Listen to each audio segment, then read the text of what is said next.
हैसियत हमारी है 50 गाड़ी लेके चलने की। हम भी 4 गाड़ी 5 गाड़ी से चल सकते हैं। अभी हम बिहार में 7 दिन हेलीकॉप्टर लेके चले, देखा होगा फेसबुक वगैरह पर।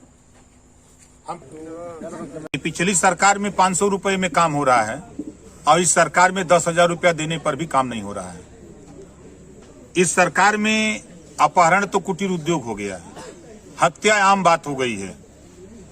जो नारा देकर के ये बीजेपी सत्ता में आई, ना गुंडा राज ना भ्रष्टाचार, तो ना हट गया। गुंडा राज और भ्रष्टाचार युक्त सरकार है। कोई विभाग ऐसा नहीं जिस विभाग में भ्रष्टाचार ना हो रहा हो।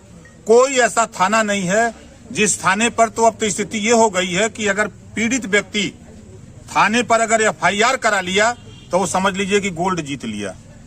ये स्थिति हो गई है। 20-20 हजार 50-50 हजार रुपया मांगा जा रहा है कि 2 तो FIR करें। खुली बोली जब SP महोबा का एक पंडित जी से कहा कि 6 लाख महीना दो, नहीं गोली मार देंगे। 1 महीना दिए बेचारे, दूसरे महीना नहीं दिया तो मार दिया, गोली उलाट दिया। अभी बरेली में दरोगा ट्रेनिंग दे रहा था अपने स्टाफ को कि देखो ये चिल्लर लोगों को न पकड़ो, गरीबों को, 2,000-1,500 वाले हैं। कोई अमीर आदमी है उसके बेटे को उठा कर ले आओ, 10-5 लाख देगा। ये ट्रेनिंग दे रहे हैं पुलिस वाले। अभी आप देखो पानी हमेशा ऊपर से नीचे आता है, नीचे से ऊपर नहीं जाता है। ये भ्रष्टाचार ऊपर से है। मैं दावे के साथ कहता हूं, जिस दिन जनता मन बना लिया, 2022 में सरकार हमारी बन गई, तो आपको दिखाऊंगा जिस तरह मायावती जी का शासन करीब 5.5 महीने का था और कल्याण जी का। अपराधी या तो जेल में होगा या तो प्रदेश छोड़ के भाग जाएगा। योगी जी की तरह नहीं कि अपराधी रहेंगे प्रदेश में और भाषण देंगे कि देश छोड़ के चले गए। ऐसा नहीं होगा। देखिए, जब किसान की फसल जलती है तो उसकी खबर दिल्ली नहीं जाती है, क्योंकि किसान की फसल जलती है तो उसका मुआवजा देना पड़ता है सरकार को, तो उसकी खबर दिल्ली नहीं जाती है। किसान अपनी फसल फिर उगाने के लिए अगर पुआली जला रहा है तो उसकी खबर दिल्ली पहुंच जा रही है।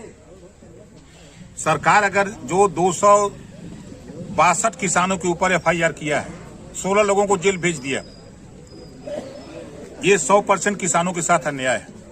जिस तरह सरकार आज कोरोना का प्रचार कर रही है ना, उसी तरह अगर सरकार इस बात को किसानों को बताती कि पुआली जलाने पर ये नुकसान होता है, आप इसको न जलाएं, उसकी व्यवस्था सरकार करती कि भाई आप पुआली के लिए जिस तरह गौशाला खोले, उसी तरह एक जगह गांव में कि भाई यहाँ पुआली इकट्ठा कर दो, ला करके खेसैया रखवा दो, कोई दिक्कत नहीं होगी।